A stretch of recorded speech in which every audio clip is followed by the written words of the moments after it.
On the farthest edge of the coastline, where angry waves shattered themselves against jagged black rocks, an abandoned lighthouse stood like a forgotten ghost.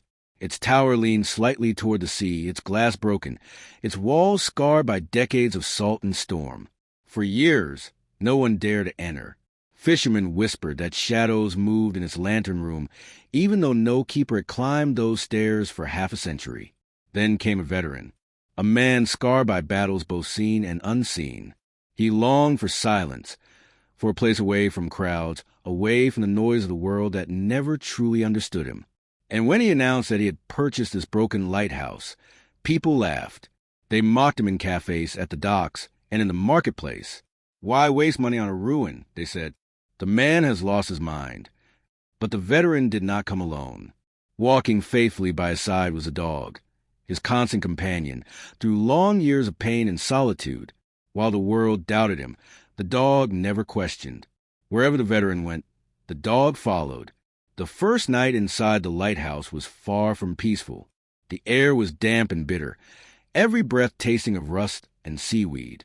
The spiral staircase moaned, as though carrying the weight of invisible footsteps. The veteran lay on an old mattress, whispering to himself that this would be his new beginning. But the dog remained restless, ears flicking, body tense, eyes fixed on the staircase that rose into the darkness. Then it came, a faint sound drifting down from above, the echo of footsteps where no man had walked for decades. The veteran told himself it was the wind, but the dog growled low, a growl born not of fear but of recognition. Something was up there, something alive or something waiting. The veteran wanted peace. The dog sensed secrets. Neither knew that beneath their feet, hidden in the bones of the lighthouse, lay a truth long buried, a truth the dog would soon uncover. And when it was revealed, it would not only silence the laughter of those who mocked the veteran, it would change everything. The veteran had faced explosions, gunfire, and nights where the horizon itself burned, yet nothing compared to the silence of the abandoned lighthouse. Silence here was not emptiness. It was thick, as though the walls had swallowed every sound over decades and were only waiting for the right moment to release them back.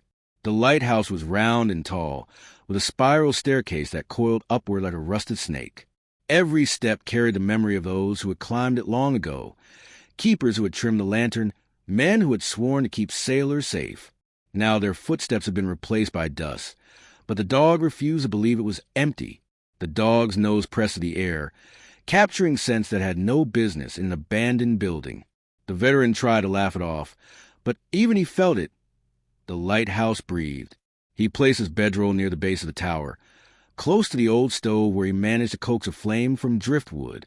The warmth was weak, but it was enough. He poured water into a dented pot, boiled tea, and sat with the dog beside him. Outside, the storm lashed harder, as though determined to remind him that he had chosen exile on the edge of the world.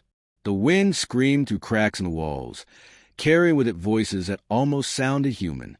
At times, the veteran could swear he heard whispers weaving through the howl, half-words, fragments that died before forming sentences.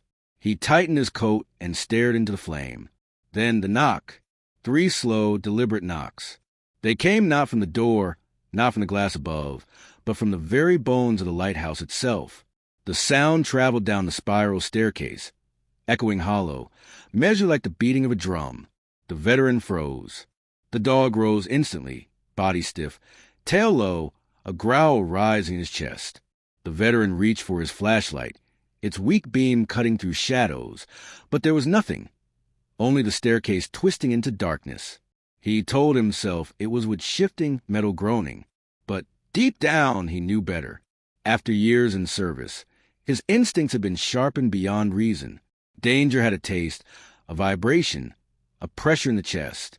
He felt it now, but oddly, it was not directed at him. It felt waiting. The dog sniffed the base of the staircase, pawed once at the floor, then growled again. The veteran knelt, pressing his ear against the plank. Hollow, beneath the floorboards, something existed. He marked the spot in his mind, then forced himself to lie down, though sleep came like an unwelcome guest. His dreams were jagged. Images of corridors underwater, of lanterns that swung without hands, of voices calling his name in the language of waves. The dog's occasional growl dragged him back to waking again and again. By dawn, he was exhausted, but the storm had cleared. The world outside gleamed cruelly bright, the sea flashing silver. He carried tools from his truck, determined to begin repairs. But as he hammered, patched, and swept, his mind returned to the hollow sound. The dog would not leave the spot. All day, while the veteran worked, the dog circled the marked plank, sniffing, scratching lightly, lying across it as if guarding what lay beneath. Finally, by late afternoon, curiosity overpowered restraint. The veteran pried at the plank with the back of a hammer. It lifted reluctantly, with splintering, revealing a gap. A breath of damp air rushed upward, carrying with it the unmistakable smell of oil and salt. A staircase spiraled down into the earth. The dog growled low but did not retreat. With a lantern in hand, the veteran descended. The dog followed, paws echoing on stone.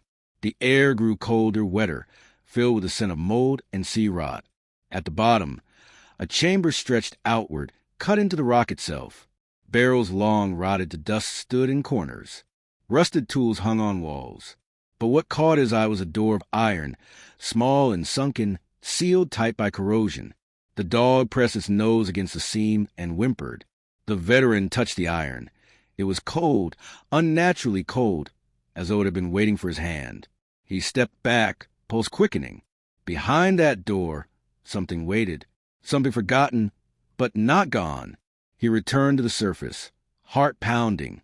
The dog paced restlessly, as though urging him to act, to open the door, to uncover the truth. But the veteran shook his head. Not yet. He needed preparation, tools, strength. That night, as he sat by the stove, the knocks came again. 3 measured strikes, echoing from below this time. He stared at the plank, feeling the weight of history pressing through stone. The dog barked sharply, his voice filling the chamber, drowning the whispers of storm. The veteran whispered back, more to himself than to anyone listening. This place holds secrets, and we are not leaving until we know them. Morning arrived with sharp wind that rattled loose shutters against the stone.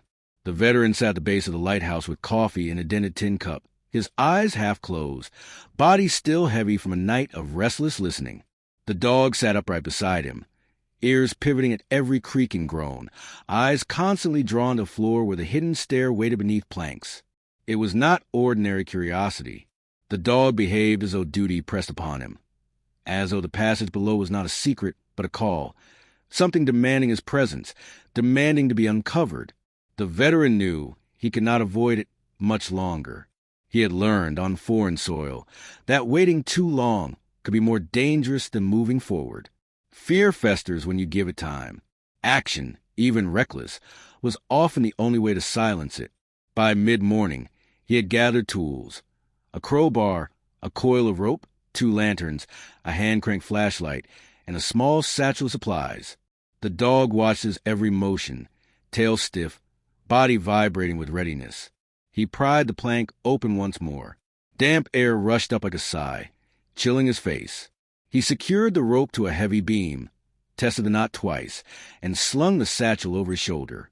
With the lantern lit, he looked down the spiral of stone steps vanishing into shadow.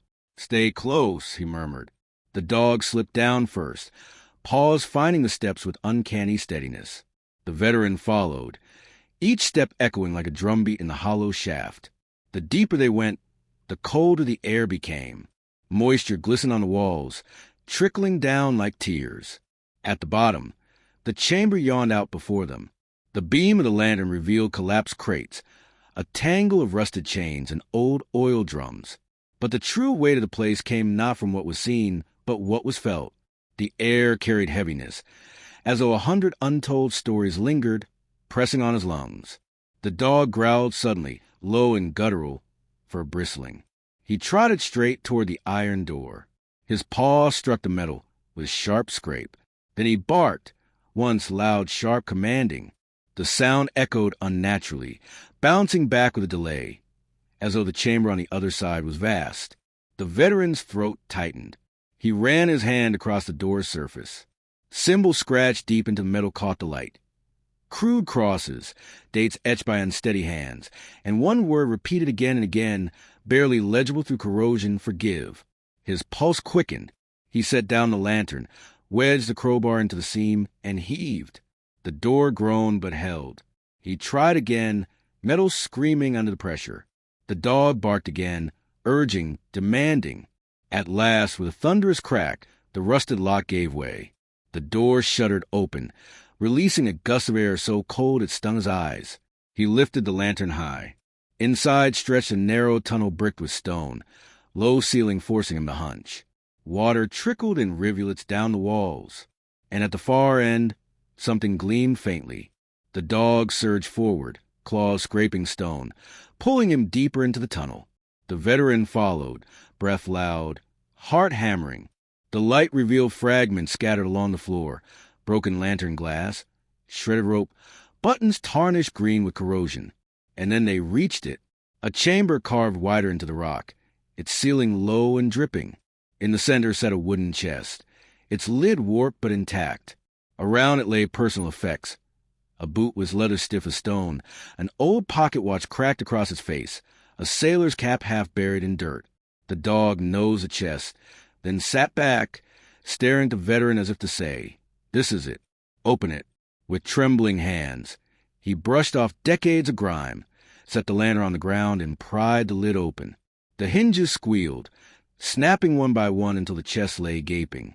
Inside was not treasure, but relics of agony, journals bound in rotting leather, faded photographs of men in uniform, letters bundled with string, ink blurred by damp. At the very bottom, wrapped in cloth, lay a torn military jacket stained dark with what could only be blood. The veteran's breath caught. He pulled free one journal, its cover nearly dissolving in his grip. Opening to a legible page, his eyes scanned shaky writing. October 17th. The fog is heavy.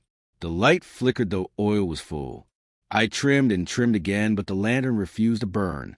The ship, it did not see us. God forgive me. They drowned because of me. Another entry. October 18th. The town whispers. They say it was neglect. They say it was my fault. I feel them watching. I cannot bear the weight. If anyone finds this, know that the light betrayed me. Not I it. The veteran's hand shook. He had carried guilt before. Names, faces, comrades lost under his command. He recognized the voice of a man broken by failure, even if that failure was not his fault. The dog whined softly, pressing against him, grounding him in the present. But the discoveries were not done. In the corner of the chamber, partly buried in silt, the dog began pawing furiously. The veteran crouched, brushing debris aside until his fingers struck what again, smaller, like a box. With effort, he pried it free. Inside lay items that stole his breath. A stack of letters, unopened, each addressed Anna Calder, the keeper's wife. Dozens of them, unsent, never delivered. His confession lay hidden in this underground tomb, while the world above believed he had abandoned his duty. The dog barked once more, this time not in warning but in triumph, as if announcing that the truth had been found. Tears burned the veteran's eyes. He clutched the letters to his chest, whispering into the cold, "No one will mock you anymore. Your story will not die here." But the moment of resolve fractured as the lantern sputtered. The flame licked weakly, threatening to vanish. And in that failing light, the veteran saw it, movement along the tunnel wall, a shadow gliding not in sync with his own or the dog's. The dog growled savagely, body shielding him, eyes locked on the dark. The lantern flickered again, and the shadow melted back into the stone. He slammed the chest shut, stuffed the letters and journal into his satchel, and pulled the dog toward the stair. His boots pounded against wet stone, every instinct screaming retreat. As they climbed into the faint safety of daylight, the lighthouse groaned around them, as though protesting the theft of its secrets. The plank slammed shut behind them, sealing the chamber below once more. The veteran fell against the wall, heart racing, clutching the satchel. The dog pressed close, eyes still fixed on the floor. The lighthouse was no longer just a ruin. It was alive, and now it knew that its deepest secret had been disturbed. The veteran spent the next day in silence. He did not attempt to repair the windows. He did not venture into town. Instead, he sat at the base of the lighthouse with the chest, the letters, and the journal spread before him like pieces of a puzzle. The dog lay beside him, ever watchful, ears twitching at every groan of the tower. He read for hours. The journal was the last testament of the lighthouse keeper, a man named Calder. Page after page was filled with guilt, with apologies written to no one, with confessions that blurred between truth and madness. Calder had believed the light itself had betrayed him, that no matter how carefully he trimmed the wick, how faithfully he tended the flame, the lantern fought him. He wrote of feeling watched, of whispers in the storm, of a weight pressing down on him until he could scarcely breathe. And then there were the letters. They were not confessions. They were love. Each began with "My dearest Anna," and each spoke of longing, of regret, of a man desperate to explain that he had not failed out of neglect, but out of something he could not name. He wrote of a presence in the lighthouse, of shadows that moved when he turned away, of a knocking that echoed in threes. The veteran closed the final letter with trembling hands. He understood now why Calder had vanished. He had not run from guilt. He had been consumed by it. The town had mocked him, cursed his memory, built stories of cowardice around his name, just as the veteran himself had been mocked for buying this ruin. The dog pressed his head against his arm, grounding him in the present. That night, the lighthouse woke. It began with the knocks, 3, steady, deliberate, rising from the floorboards. Then the wind screamed against the glassless windows, rattling shutters like bones. The lantern above, long dead, flared suddenly with a weak, flickering glow, casting pale light down the spiral staircase. The veteran grabbed his lantern, though it felt pitiful against the unnatural glow. He whispered to the dog, "With me." Together, they climbed. Step by step, the temperature dropped. Their breath smoked in the air. Shadows clung to the walls, stretching and contracting like living things. The dog's growl never ceased, vibrating low. Teeth bared at something unseen. At the lantern room, they froze. The broken beacon burned faintly, not with flame, but with a cold, bluish light that seemed to see from the glass itself.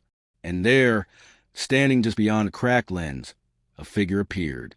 A man in a torn keeper's coat, face pale as fog, eyes hollow. The veteran's pulse hammered. He had seen death before, but never like this. The figure lifted an arm, pointing toward him, then toward the floor below, and then it vanished, swallowed into the night. The dog barked furiously, lunging forward, as though to chase the shadow itself. The veteran staggered back. He understood now. Calder had not abandoned the lighthouse. He had never left. His spirit was bound to this place, shackled by the injustice of a story left untold. The mocking laughter of the townspeople, the whispers of cowardice, it had chained him here, keeping his soul restless. And now the lighthouse demanded truth. Shaking, the veteran descended the chamber once more, lantern clutched tightly, dog pressed close to his side. The iron door swung open easily now, as if the resistance had finally broken. Inside, the air was freezing, heavy with expectation. He placed the letters and journal back into the chest, arranging them carefully. "Your story won't stay hidden," he whispered. "They'll know you didn't fail. They'll know the truth." The dog barked sharply, tail rigid, eyes locked on the far wall. There, for the first time, the veteran saw it. A second passage, narrow and low, previously concealed by rubble. The dog pawed at it furiously, stones tumbling aside until an opening appeared. Heart racing, the veteran crawled through, the dog leading. The tunnel curved sharply before widening into a cavern lit by faint phosphorescence from the wet stone. And at the center of the cavern, half submerged in seawater, lay the wreckage of a lifeboat. The veteran froze. The dog waded forward, sniffing the wood. Carved into bow, barely legible through moss, were the words, "Cutter Mary Ann." This was the missing evidence, the proof that the wrecked ship had indeed crashed near the lighthouse. And scattered around the boat were skeletons, collapsed into the earth, their uniforms still faintly visible through rot. The dog sat back, staring at him, eyes sharp, demanding that he look, that he understand.